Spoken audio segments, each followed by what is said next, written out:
visione alla quale tengo molto, perché l'oro che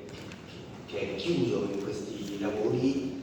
non è solo un metallo, ma è concettualmente pittura. Questo che non lo rende kitsch, credo,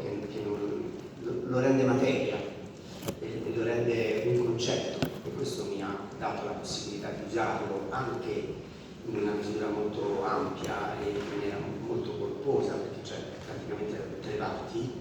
ma se si trasla l'attenzione di questo metallo dalla sua essenza, da quello che è, e lo si trasforma in pittura, cioè concettualmente c'è un passaggio,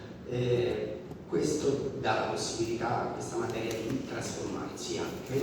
e non essere solo quello che è in maniera così importante, ma diventare qualche altra cosa. Quindi